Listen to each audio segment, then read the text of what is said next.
नमस्कार, welcome back. CJP यानी कि कॉकरोच जनता पार्टी को आपको थैंक्स करना पड़ेगा। अभिजीत दिपके को आप थैंक्स करेंगे क्योंकि उन्होंने मोदी जी का एक रास्ता है जो पिछले 12 साल से ब्लॉक था, उसका आसान कर दिया काम, उस रास्ते को खोल दिया। और इस रास्ते के खुलने के बाद 78 ईयर्स का जो गंध है इस देश में, उसको साफ करने का भी रास्ता खुल गया। दोस्तों, जो आप देख रहे हैं, मैंने बहुत स्टडी किया इसको कि हो क्या रहा है। आज आप देखते हैं पूरा मीडिया वो भरा हुआ है कि वहां पे अब्दुल नाम का आदमी वो पत्थर मार रहा है, मोहम्मद नाम का आदमी गाड़ियों को आग लगाने की कोशिश कर रहा है, लड़कियां वहां पे गालियां निकाल रही हैं गंदी गंदी मोदी जी को, उनकी मां को। और आपका खून इन सारी वीडियोस को देखने के बाद वो खौलता हुआ दिखाई देता है। मेरा भी खौला। पहले 2 दिन मैंने भी गवर्नमेंट को बोला आप कर क्या रहे हैं, लेकिन अब मैं आपको बोलता हूं, दिल पे हाथ रख के बता रहा हूं, आप चिंता करनी बंद कर दीजिए। क्योंकि गवर्नमेंट, आपको लगता है कि कुछ कर नहीं रही, आपको नहीं लगता कि कुछ गड़बड़ है। गवर्नमेंट के पास पूरी पावर है और गवर्नमेंट कुछ कर नहीं रही। क्यों बता रहा हूं? क्योंकि यही चीज आप वेस्ट बंगाल में भी बोलते रहे कि गवर्नमेंट के पास पूरी पावर है, ममता बानो को जेल करते क्यों नहीं, वहां पर इमरजेंसी लगाते क्यों नहीं, प्रेसिडेंट रूल क्यों नहीं लगता, लेकिन गवर्नमेंट ने कुछ नहीं किया। अल्टीमेटली रिजल्ट क्या हुआ? रिजल्ट ये हुआ कि जो दरिंदगी उन्होंने 10 साल करी, हमने उसको सहन किया और उसके बाद एक ऐसा सुनामी आया कि वो सब कुछ उखाड़ के ले गया। आज वहां पे गंदी किसी मस्जिदें तोड़ी जा रही हैं, अब्दुल के घर तोड़े जा रहे हैं, कहीं भी उफ नहीं है। उसका रीजन है 10 साल की जो ये पूरा चीजें हैं वो आपके अंदर वो बसी हुई हैं। अब वही काम ये कॉकरोच पार्टी के साथ हो रहा है। देखिए, पहली बार एक काम और हुआ। मोदी जी कल इंस्टाग्राम के ऊपर आए। मैं सारी चीज आपके सामने रखूंगा कि रास्ता 78 ईयर्स का जो गंदगी का है वो क्लियर कैसे होगा। मोदी जी कल इंस्टाग्राम के ऊपर आए, एक मैसेज दिया और सडनली उसके मैसेज के बाद सोनम वांगचुक अपना जो ये अनशन था उसको ब्रेक कर देता है। अब क्या बोला उसने? पहले बोला था जिन्होंने ये पार्टिसिपेट किया था पूरे प्रदर्शन के अंदर उनके ऊपर केस नहीं किया जाएगा। अभी स्टेटमेंट आ गया कि जिन्होंने पीसफुली प्रोटेस्ट किया था उनके ऊपर कोई केस या कार्रवाई नहीं होगी। यानी कि 80% लोग तो पीसफुल थे, वो बाहर निकल गए। अब 10-20% जो लोग हैं जिन्होंने हुड़कम मचाया था, अब उनके ऊपर काज गिरेगी। चलिए, इसका इस मुद्दे से कुछ ज्यादा लेना देना नहीं है, बस मैंने कहा पासिंग कमेंट में आपको बता दूं। लेकिन एक इल्यूजन है, इल्यूजन क्रिएट किया गया सोनम वांगचुक के और पूरे इकोसिस्टम में कि ये जीत गए। मोदी जी को खुद एक मैसेज देना पड़ा। बट जो आज मैं आपको बताने वाला हूं वो एक लिटरली मास्टर स्ट्रोक है। मास्टर स्ट्रोक कि अब आगे होने वाला क्या है, क्योंकि इसी प्रोटेस्ट को एक्सक्यूज बनाकर अब पूरा का पूरा एजुकेशन पॉलिसी को अब चेंज करने की मुहिम वो शुरू हो गई। 12 साल से गवर्नमेंट ट्राई करती रही, मोदी जी ट्राई करते रहे कि एजुकेशन को चेंज करना है। कांग्रेस ने इसको होने नहीं दिया, स्टैलिन ने अपोज किया, ममता ने किसी चीज को इंप्लीमेंट होने ही नहीं दिया। आज कांग्रेस भी इरेलीवेंट है, ममता भी, और स्टैलिन का पता ही नहीं वो है कहां पर। अब आप देखिए, अंडर द नेम ऑफ कि वॉइस ऑफ स्टूडेंट्स, स्टूडेंट्स ने दंगे करे कि हमें चेंज चाहिए।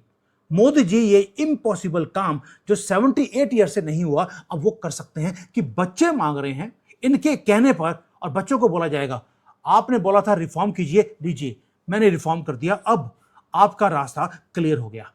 दोस्तों, जब बच्चों के नाम पर आप चेंजेस करेंगे तो ऑपोजिशन बोल नहीं पाएगी। इसलिए बोल रहा हूं आपको, आज की वीडियो आपको सुननी पड़ेगी, अंडरस्टैंड करना पड़ेगा। मेरी वीडियो नहीं बोल रहा हूं, मोदी जी की जो वीडियो है 3 मिनट की जो उन्होंने इंस्टाग्राम के ऊपर बोली। एंड डोंट फॉरगेट, इंस्टाग्राम के ऊपर आकर 3 मिनट में उन्होंने सारा नैरेटिव चेंज कर दिया। और दूसरा चीज, आप ये मत भूलना, ये वही गवर्नमेंट है जिन्होंने 500 साल पुराना राम मंदिर का केस ऐसे चुटकियों में सॉल्व कर दिया, मंदिर बना भी दिया। ये वही गवर्नमेंट है जिन्होंने 370, मैंने नहीं सोचा था अपनी जिंदगी में कभी 370 खत्म हो सकता है।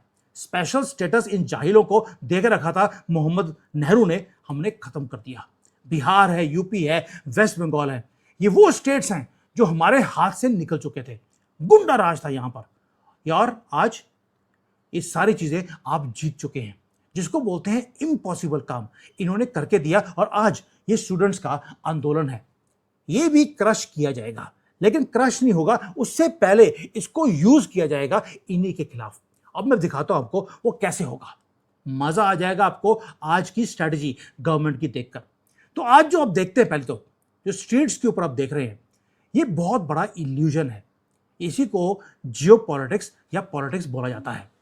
ये मैसिव केयरफुली क्राफ्टेड एक स्मोक स्क्रीन है जो दिखाई जाती है आपको कि स्टूडेंट्स भड़के हुए हैं। ये भड़का हुआ स्टूडेंट ही कल को आपके काम आएगा। अब आपको लगेगा कि यार ये तो स्पॉन्टेनियस एक स्टूडेंट्स की अपराइजिंग है। सोच कर देखिए ऑपोजिशन क्या सोच रहा है। उनको लगा कि गवर्नमेंट को हमने कॉर्नर कर दिया। जो लेफ्टिस्ट हैं, लिब्रांडो हैं, उनको दिखता है ब्लड कि भाई यहां पर अगर एक बच्चा मारा गया तो पूरे भारत में हम आग लगवा सकते हैं। गवर्नमेंट ने आग लगने नहीं दी, गोली चलने नहीं दी। इसलिए कभी वो बोलते हैं देखिए छरिये लगे, कभी बोलते हैं देखो जी डंडे लग गए। अब वो ऐसी ऐसी बातें बोल रहे हैं कि मौत नहीं हो रही। सोनम वांगचुक को मारने की कोशिश करी, गवर्नमेंट ने उसको भी आखिरी सेकंड पे बचा लिया। आज पूरा नैरेटिव इनका खत्म हो चुका है। बट ऑपोजिशन को जो लगा था कि वो गवर्नमेंट को वो घेरे में कर लेंगी, अब वो ब्लाइंडली एक मास्टर ट्रैप के अंदर वो फंसते जा रहे हैं। वो कैसे? जो पूरा इकोसिस्टम है एजुकेशन का, जो थ्राइव करता था कांग्रेस का बनाया हुआ, वो करप्शन के ऊपर बेस्ड था।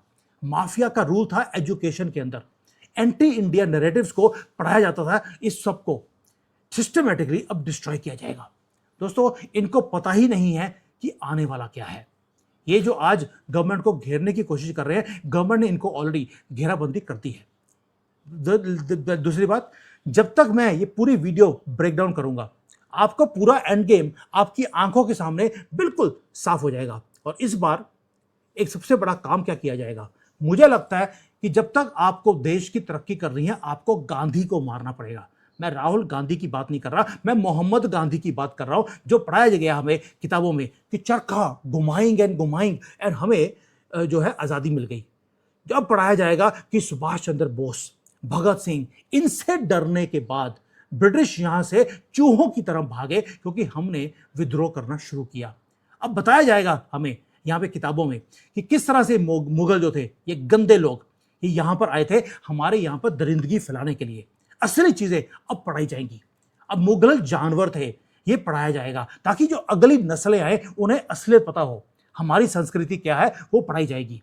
अब पढ़ाया जाएगा हमें हमारी हिंदी, हमारी संस्कृत, हमारे वेद शास्त्र, ये पढ़ाए जाएंगे हमारे एजुकेशन सिस्टम के अंदर। ये उर्दू की गंदी सी लैंग्वेज, ये मदरसा छाप वाली लैंग्वेज, ये हमें नहीं पढ़ाई जाएगी।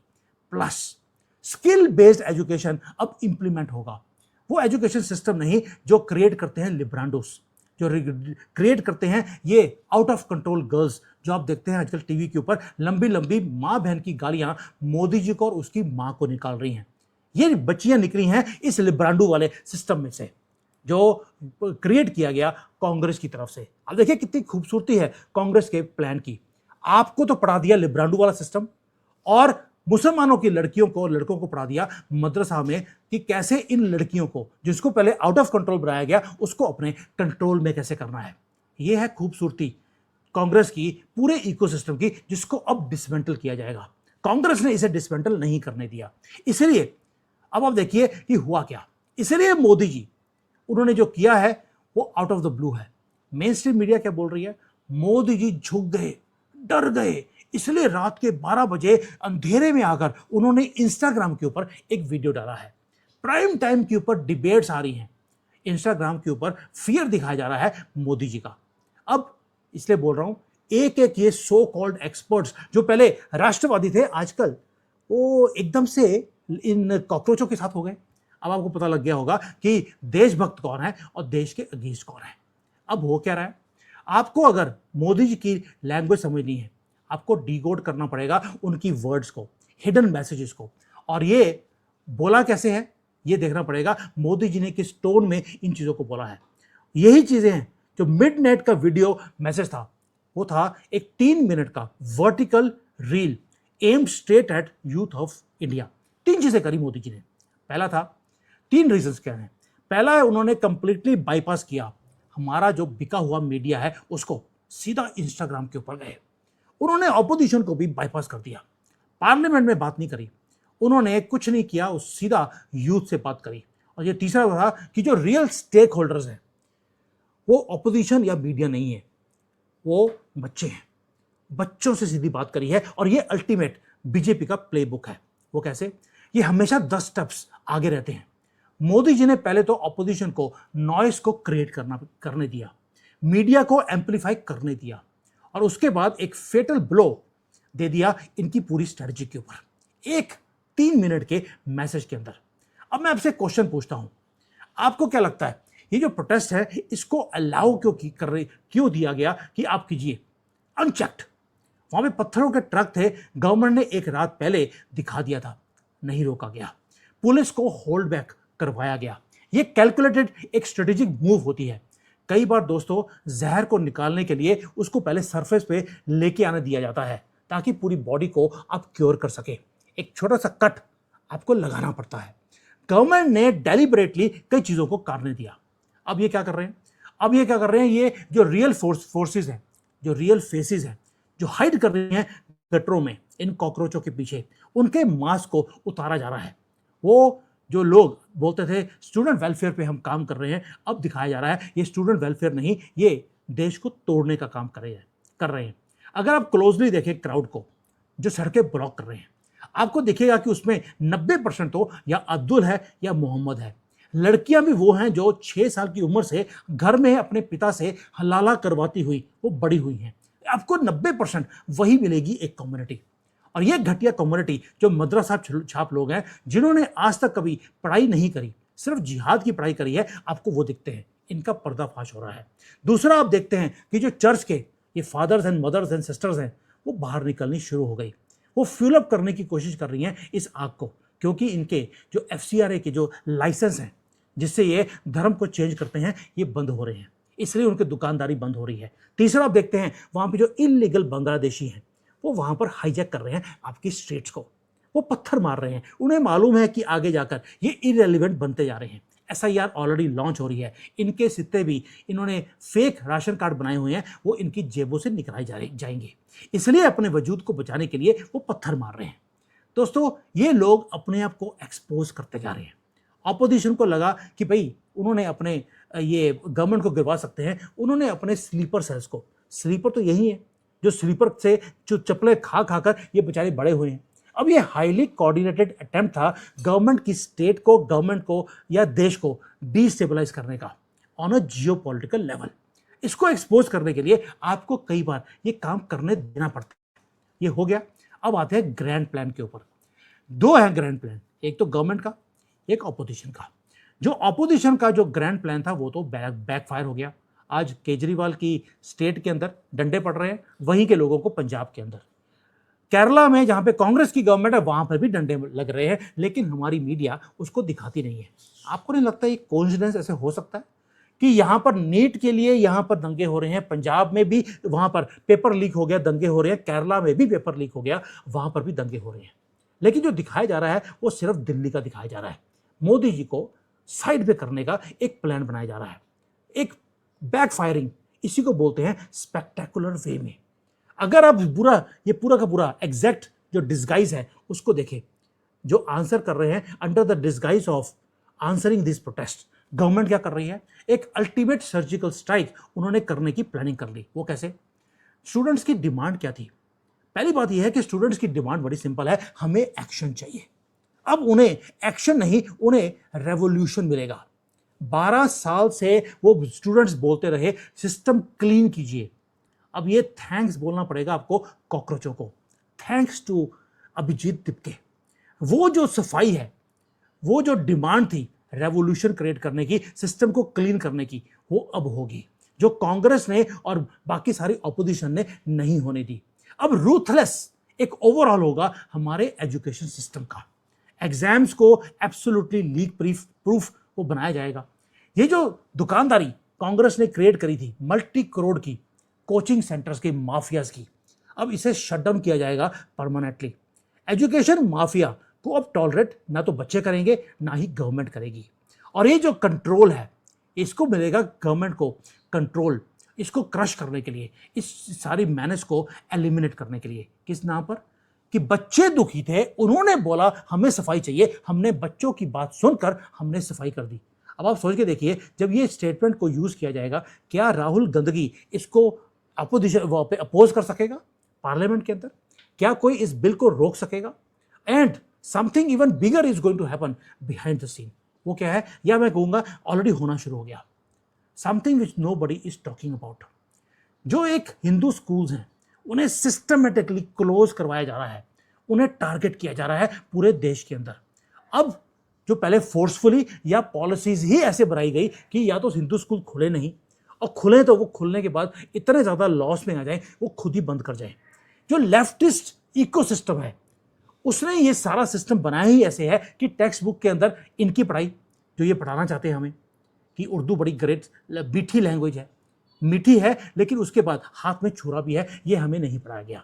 ये जो कंट्रोल करते हैं हमारे बच्चों का, बच्चे क्या पढ़ेंगे, क्या सीखेंगे, ये इसका आखिरी मोमेंट आने वाला है। इसलिए ये तिलबिलाहट है वहाँ पर, ये इसलिए हो रही है। दोस्तों, एजुकेशन सिर्फ टेक्स्ट बुक की अंदर जो पढ़ाई है वो नहीं होती, वो एक जियोपॉलिटिकल वेपन भी होता है। मैं चाइना में रहता हूँ, चाइना में यहाँ पे बच्चों को देशभक्ति सिखाई जाती है बचपन से। वहाँ पर ये नहीं सिखाया जाता कि आपकी कंट्री कितनी वीक है, आप तो यहाँ पर कभी मुगल आ गए और कभी अंग्रेज आ गए, वो आपको उन्होंने मारा और आपको इंसान बना दिया। ये यहाँ पर नहीं पढ़ाया जाता। यहाँ पे देशभक्ति सिखाई जाती है कि कैसे इन्होंने जापानीज का इन्होंने जीना हराम कर दिया, कैसे उनका सब कुछ इनको हराया है, कैसे इन्होंने जो सारे मुसलमान यहाँ पर आए थे उनको कैसे हराया। इनको असलियत अपने कंट्री की वो सिखाई जाती है। ये जो इकोसिस्टम भारत में जो क्रिएट किया कांग्रेस ने, वो था कि वीक डिवाइडेड माइंडसेट्स को क्रिएट किया जाए, क्योंकि आपके स्कूल्स पहले वीक थे, वहाँ पे एजुकेशन को वीक दिया गया, इसलिए आपको ये लड़कियाँ आज माँ बहन की गालियाँ सुनाती हुई आपको टीवी पे दिखाई देती हैं। ये वेपन था इनका, जो अब इनसे अब खींचा जाएगा। दोस्तों, अगर आपको ग्लोबल सुपर पावर बनना है तो आप कॉम्प्रोमाइज्ड एजुकेशन सिस्टम के साथ सुपर पावर नहीं बन सकते, जहां पर माइंडसेट बच्चों का वीक हो। इसलिए मैं बोलता हूं, कई बार सिस्टम को हिलाने के लिए या अगर आपको कुछ चीज को हिलाना है तो पहले आपको खुद हिलना पड़ता है। आपको दोस्तों, please do not gate rattled. जो आप देखते हैं सब कुछ, ये कुछ हजार बच्चे नहीं, जिहादी हैं 90%, जो स्क्रीम कर रहे हैं सड़कों के ऊपर। इससे आप रैटल मत होइए। अपना काम एंड क्वाइटनेस, जो अपनी पीस ऑफ माइंड है, इसको लूज मत कीजिए, क्योंकि ये जो लोग हैं जो सड़कों पे हैं, they are speaking absolute filth against prime minister and his mother. इससे आप घबराइए मत, डिस्ट्रैक्ट मत होइए, क्योंकि ये जो सारा कुछ जो हो रहा है, ये वो कभी मोदी जी को मिलोनी के साथ मिलाकर गंदी गंदी बातें उनके बारे में बोली जाती हैं, एब्सोल्यूट बैनर्स वहाँ पे यूज़ किए जाते हैं। डिस्टर्ब मत होइए, ये सिर्फ नॉइस है, क्योंकि ये जो कुछ हजार लोग, हजार में से 90% निकाल देंगे, कुछ 100 रह जाएंगे। ये कुछ 100, ये भारत की आवाज़ नहीं है। रिमेंबर कीजिए, ये 90% लोग जो आज कर रहे हैं, ये बांग्लादेशी है, ये पाकिस्तानी है, ये पैलेस्टीन को सपोर्ट करने वाले हैं, ये लिब्रांडो हैं। ये भारत की आवाज़ नहीं है, ये नॉइज है जो आपको दिखाई जा रही है मीडिया के अंदर। ये है desperate cry of a dying ecosystem. उन्हें पता है क्या आने वाला है, इसलिए ये इंपॉर्टेंट नहीं है। ये स्मोक स्क्रीन है आपके खून को उबालने के लिए, ये यूज किया जा रहा है। वैसे ही जैसे वेस्ट बंगाल में आपके खून को खलवाया गया पिछले 5-10 साल में। जो बिगर पिक्चर है वो कंप्लीटली ऑपोजिट है। वो है absolute geopolitical transformation of India. क्यों बता रहा हूं? वेस्ट बंगाल दोबारा से याद दिला रहा हूं आपको, यूपी याद दिला रहा हूं, बिहार याद दिला रहा हूं। ये एक पॉलिटिकल चेस गेम होती है, इसको इस तरह से ही प्ले किया जाता है। 10 साल आप बोलते रहे, कोई एक्शन गवर्नमेंट ने नहीं लिया, वहां पर वायलेंस हो रहा है, लड़कियों के रेप हो रहे हैं, आपने हर रोज सुना और हमें लगा कि गवर्नमेंट जो है नपुंसक है, ये वीक है। उसके बाद जो ट्रैप था उसे स्लोली उसको क्लोज किया गया। और आज सिचुएशन देखिए अब क्या है। ममता बानो, इतना बड़ा दंगा दिल्ली में हो रहा हो, ममता बानो और अभिषेक बैनर्जी आपको दिखाई नहीं देता, कंप्लीटली कॉर्नर्ड है। और ये भी पता नहीं कि वो जिंदा भी हैं कि मारे गए। यही सेम चीज जो रूथलेस गेम है उसको दिल्ली में प्ले की जा रही है कि वो आज दंगे कर रहे हैं, गवर्नमेंट वैसे ही चुप है जैसे वेस्ट बंगाल में चुप थी। इनको मिस्टेक्स करने दी जा रही हैं। Let them expose their agenda. Let Abdul, Aisha, Mohammad come on the streets. इन्हें गाड़ियों को आग लगाने दीजिए। इनके इकोसिस्टम को किस तरह से आग लगाई जाएगी, ये ममता बानो को पूछ के देख लीजिए। और उसके बाद होगा तांडव। आज ये कर रहे हैं, बाद में गवर्नमेंट करेगी। जैसे आज वेस्ट बंगाल में वहां पे शुभेंदु अधिकारी तांडव कर रहे हैं, यूपी में लगे हैं हमारे योगी महाराज। कोई उफ करता है? इनकी हजारों गंदी गंदी मस्जिदें और मदरसे बंद कर दिए, तोड़ दिए, किसी ने उफ तक नहीं करी। दोस्तों यही है absolute end game of opposition. ये आखिरी कील है ऑपोजिशन के जो है ना कबर में या कॉफिन में डालने के लिए, specially of Congress party. 78 years से उन्होंने पूरी एनर्जी अपनी ठोस दी, अपने सारे रिसोर्सेज लगा दिए, अपनी पूरी इंस्टीट्यूशनल पावर को यूज किया गया एक फॉल्स फैब्रिकेटेड नैरेटिव हमें पढ़ाने के लिए। एक नैरेटिव जो रिवॉल्व करता है दो गंदे लोगों के ऊपर। एक तो है मोहम्मद गांधी और दूसरा है मोहम्मद जवाहरलाल नेहरू। नेहरू इसलिए बोलता हूं क्योंकि गोरियों की जो स्कर्ट्स में लहरें थी उसमें वो बह जाते थे हर रोज ही। मरते दम तक ये बुढ़ाओ अपने बेड के पास, आपको मालूम है किसकी तस्वीर लेके सोता था? ये सोता था कैनेडी की वाइफ की। वाइफ किसी और की पिक्चर ये लेकर, हाय मेरी कैनेडी, उसके बाद इसको नींद आती थी। ये ग्लोरीफाई किया गया हमारी किताबों में इन दो गंदे लोगों को और मुगलों को। दोस्तों ये जो because they wanted you to get changed in the fake history. आपको जिसको बोलते हैं अपनी अपनी जो पूर्वज हैं उसको भुलवा कर आपको मुगल याद दिलाए गए। They wanted to keep Bharat mentally enslaved, और ये काम 78 ईयर्स होता रहा। लेकिन अब ये परमानेंटली ये चेंज अब तोड़ने का टाइम आ गया। गवर्नमेंट इसको ऐसे ही छोड़ देगी? प्लीज, ये बीजेपी है, ये जिसको बोलते हैं मशीनरी है एक इलेक्शंस को जीतने के लिए। उनको मालूम है गेम को प्ले कैसे करना है। वो पहले आपको गलतियां करने देते हैं। इसलिए आज हम जो देख रहे हैं, ये जो गवर्नमेंट है अब ये आएगी बाहर। पहले तो आपको शैडोज में से बाहर निकालने की कोशिश की जा रही है, और जब आप बाहर निकल जाएंगे उसके बाद भारत में तरक्की शुरू होगी। जब एजुकेशन सिस्टम वो चेंज होगा, जो सिविलाइजेशनल स्टेट ऑफ भारत है वो अब शुरू होगा। सिविलाइजेशनल क्यों बोल रहा हूं? अभी तक तो आपको किसी और की सिविलाइजेशन जिनका नामो निशान अब खत्म हो गया है वो पढ़ाई गई। अब आपको आपकी जो सनातन की सिविलाइजेशन है वो पढ़ाई जाएगी। उसके बाद आपकी तरक्की एक्चुअल में वो शुरू होगी। And this is exactly what the government is going to do next. मैं दोबारा से याद दिला रहा हूं, वेस्ट बंगाल का हाथ देख लीजिए, यूपी का देख लीजिए। अब एजुकेशन सिस्टम के ऊपर काज गिरने वाली है। ये जो फाउंडेशन है उसको ले किया जा रहा है। अब ये बच्चों का जो विद्रोह है इसको यूज किया जाएगा अगले 1000 साल की फाउंडेशंस को ले करने के लिए। जो आप देख रहे हैं ये हिस्ट्री इन द मेकिंग है। हिंदूज फाइनली उनको पता लगेगा उनकी सिविलाइजेशन क्या है। ये जो हमें पढ़ाई जाती है ये नहीं है। हमें पढ़ाया जाएगा कि कैसे हमने इन दरिंदों को 1000 साल से हमने टका के रखा, जूती की नोक पे। तलवारों का हमने सामना कर लिया, लेकिन लेडीज की ड्रेस मूछे कटवाकर और बंदर की टोपी हमने नहीं रखी। हम सनातनी थे, हैं और रहेंगे, ये पढ़ाया जाएगा। ये जो शेयर यूनिटी आपको दिखती है ऑपोजिशन की, ये इनका बिगेस्ट नाइटमेयर है। Modi ji knows how to play this. Government को भी मालूम है ये डरे हुए हैं, इसलिए Modi ji now are going to go for the kill. Ecosystem shutter हो पड़ा है। अब आज तो दीपके ने बोल दिया मुझे अरेस्ट मत करना। उसे दिख गया कि वहां पे सोनम वांगचुक ऑलरेडी छोड़ के चला गया, मैदान को छोड़ के भाग गया। उसे पता है कि अब इसे अरेस्ट किया जाएगा। क्या बोल रहा है? मुझे अगर आपने अरेस्ट किया तो मुझे जेल में समोसे नहीं मिलेंगे, तो फिर होगा क्या कि पूरे देश में दंगे हो सकते हैं क्योंकि मैं वर्ल्ड लीडर बन गया हूं। अब वो यूपी में इलेक्शन लड़ने के बाद कहता है मैं योगी को हराऊंगा। दोस्तों ये पता लगता है आपको कि ये एंड गेम है इनकी। भारत राइज कर रहा है ग्लोबल स्टेज के ऊपर। अब हमारी जो स्पीड है उसको और तेज करने के लिए आपको एजुकेशन सिस्टम को चेंज करना था, और उसको चेंज करने के लिए आपको एक स्मोक स्क्रीन आपको रिक्वायर्ड था। आज जो आप देख रहे हैं वो स्मोक स्क्रीन है, इसको एंजॉय कीजिए। इसके बाद जब एजुकेशन सिस्टम आपका चेंज होगा वो है एक्चुअल एंजॉयमेंट जो अब आने वाला है। Wait and watch. एंड अगर अभी भी आपको विश्वास नहीं है, प्लीज ममता बानो को पूछ लीजिए। Thank you. जय हिंद एंड वंदे मातरम।